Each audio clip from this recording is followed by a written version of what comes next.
UFC 148. Anderson Silva versus Chael Sonnen. This fight had so much potential to break all kinds of records. Kind of disappointed that it's not taking place in Brazil.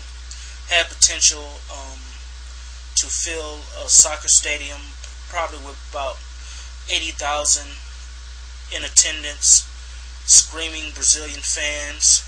Would have been epic, would have broke all kind of records, would have smashed the record held by George St. Pierre and Jake Shields.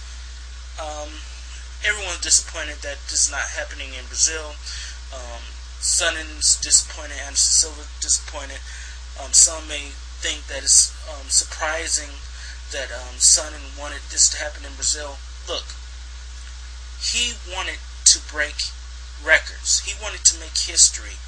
And this fight would have just been that much more epic and historic if it would have took place in Brazil.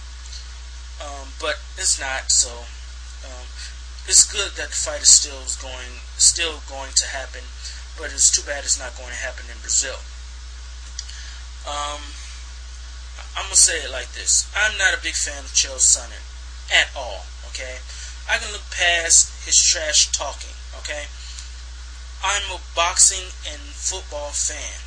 Okay, so I understand the level of trash talking. Alright, I don't necessarily like it in any athletic sport. I don't care for it, but I look past it, okay? But one thing I can't excuse about Chael Sonnen is this. He's a cheat. He's a cheater, okay? Not only do I believe that he took steroids, alright, but he lied to the Nevada State Athletic Commission about taking steroids after he pled guilty to money laundering. So what you have here is a guy that's a cheater and a liar. Okay? He's a liar too. You know. I'm sorry. Chael Sonnen lacks moral character. Alright? He has a lot of degenerate behavior. I don't like that. Okay? Plus on top of that, he has said some very bigoted things about the Brazilian people. Whether you like Brazilian fighters or not, the things he has said about the Brazilian people is totally ignorant and irresponsible. You know, people laugh it off, think it's funny, and think it's cute, but it's not. You know, basically he's making fun of Brazilian people because they're poor. You know, everybody understand that Brazil is a second world country. You know. It's not a third world country, but it is very poor country. But everyone there isn't, living in trees or animals like Sonnen try to portray them to be. Sonnen has introduced a spirit of division that never existed in the UFC before. He's brought a total spirit of division. We've never seen this before. In the past, you may have had USA fans chant USA, USA, USA when they're fighting a Brazilian fighter, on occasion, but usually nothing beyond that, But now, since Chael Sonnen has basically promoting bigotry, you have a lot of the little Chael Sonnen minions out there, nut huggers out there, has come out the closet, especially on Sherdog, is just totally saying the most hateful, ignorant things about Brazil and the Brazilian people. And half of these idiots don't even know where Brazil is on a map. Didn't even know Brazil was a country until Sonnen started attacking it a few years ago. Okay? But I will say this about Sonnen: he's a good fighter, he's a great fighter, but he's a liar and he's a cheat. I'm sorry, but he just is, and for that reason, I don't like the guy. Okay?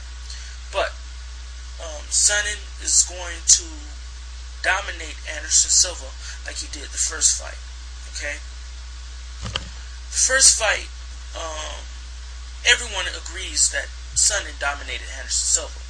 The only thing I dispute is that Sonnen put Silva down twice.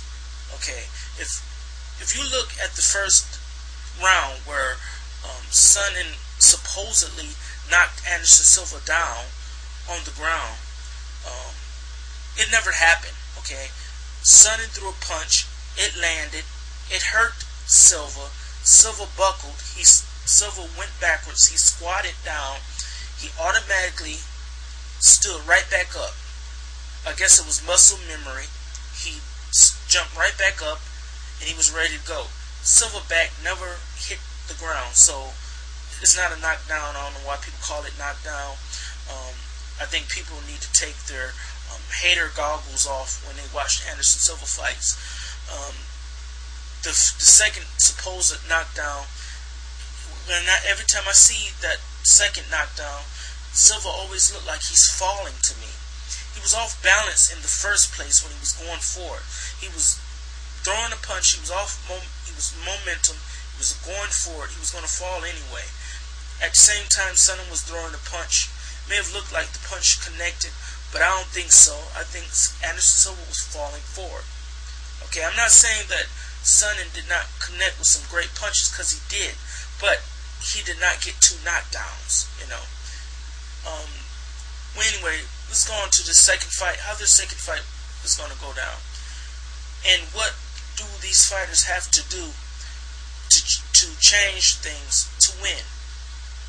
Okay, let's look at Anderson Silva. Anderson Silva, primary weapon is striking. He's a striker.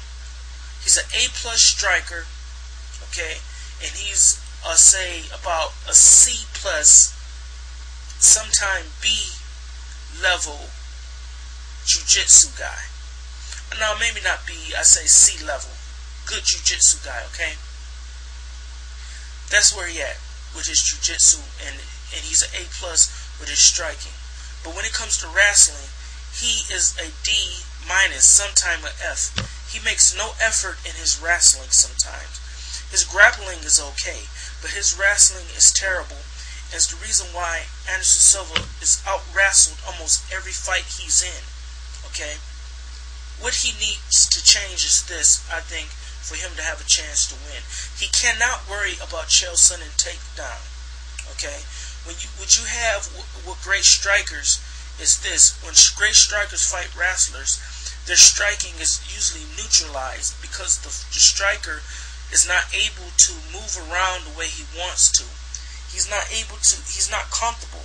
And the reason why he's not comfortable is this, that he's not comfortable is because he's worried about the takedown, and he's not able to feel comfortable enough to set up the strikes the way he wanted to be set up. So I think Anderson Silva has to forget about that. He has to put in his mind that this is going to happen. I'm not going to stop Chael Sonnen from taking me down. The only way I'm going to beat Chael Sonnen is this way. If I knock him out, 1, and 2, if I submit him. I am not going to be able to stop Chael Sonnen's takedowns, and I am not going to be able to out-wrestle Chael Sonnen. Okay? But I would say that Anderson Silva needs to move around a lot. He has to find a way to create some space. If he don't find a way to create some space, he's going to get beat up again, even worse probably this time.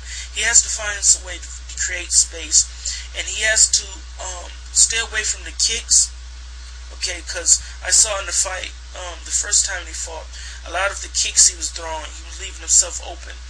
And he needs to use his hands more.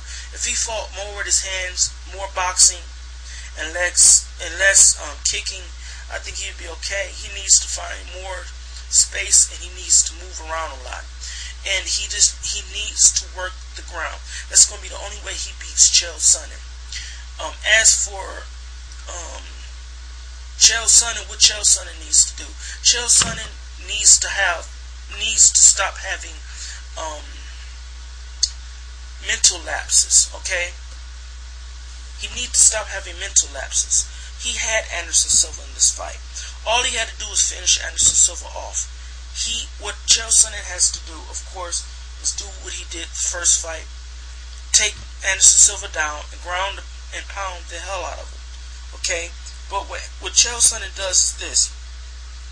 It's like in a basketball game. You get so far ahead in points. You get so relaxed. You get overconfident. And at that moment, you let the other guy into the fight. Well, Chael Sonnen did the exact same thing to Nate Marquardt. When Chael Sonnen fought Nate Marquardt, he let his guard down and he let Nate back into the fight towards, I think, the end of the third round. He did the same thing with Anderson Silva. He had a mental lapse. He stopped for a second, and Anderson Silva had that small window of opportunity, and he took advantage of it. Now, those is what those two fighters have to do to win the fight. But what I really think is going to happen is this. I don't think Anderson Silva can do anything to change the reality of this fight. He can't not change a thing to change the outcome of this fight. It's not like Anderson Silva is not going to get dominated this fight, because he is going to get dominated. But it's how badly dominated that he gets dominated is what Anderson Silva is in control of. Now, Anderson Silva can be lazy and do nothing and get totally destroyed, or he can work hard and he may get dominated and beaten, but he won't get destroyed, and he can make a good effort and maybe even steal a couple of rounds. Okay, but he's still going to lose his fight. I don't see no way that Anderson Silva wins this fight. I think Chael Sonnen is going to basically come in and do the exact same thing. I think he's going to even be more ferocious this time. I think the whole thing about Anderson Silva rib, I think it's this by Anderson when they comes up with Anderson Silva's rib. I don't believe Anderson Silva is making a excuse. I just think fighters are wired differently than we are. Okay, you have to have extreme confidence when you're fighting. And I think anything they come up with to say to themselves that they lost a fight, anything that they can use to convince themselves they lost a fight, they'll use it outside of their, own ability. Because, the same thing with Dan Henderson. I hear people say, well, and Dan Henderson make this excuse that, he was tired going down to 185, and that's why he lost to Anderson Silva. And if you look at Dan Henderson is not that big. Dan Henderson, it really is a true 185er. Dan Henderson only goes around walks around at 210, 217. He only drops a few pounds anyway. Anderson Silva's the one that's probably dropping more weight, and yet people was able to accept Dan Henderson explanation, but they wasn't able to accept Anderson Silva explanation. It's just fighting psychology. No fighter is going to really admit to themselves that they lost the fight. They're going to come up with whatever they need to convince themselves that something outside of the ordinary caused them to lose that fight. Okay, but I'm gonna go with Chael Sonnen in this fight in UFC 148. I'm going with Chael Sonnen, submission, third round. I just don't think Anderson Silva got anything to really beat Chael Sonnen. It's just a styles thing. Styles make fights, and I just think that Anderson Silva is vulnerable right now. I think it's his time to lose. I think Anderson Silva has had a hell of a run, but with me, I'm a funny guy because I'm more excited to see Anderson Silva after he loses. What is going to be his reaction after he loses to Chael Sonnen? What is he going to do? what other fighters he's going to fight, how he's going to respond to that. Because I have a feeling after he loses to Chael Sonnen, I think he may become a better fighter, even better than what he is now, more focused fighter, But, yeah, that's my prediction for UFC 148. If you like this video, keep coming back. I will be making more. But I'm really excited for this fight. I hope I'm wrong. I hope Anderson Silva wins. But I know the truth. I think Sonnen got Anderson Silva number. Thank you for listening, and peace.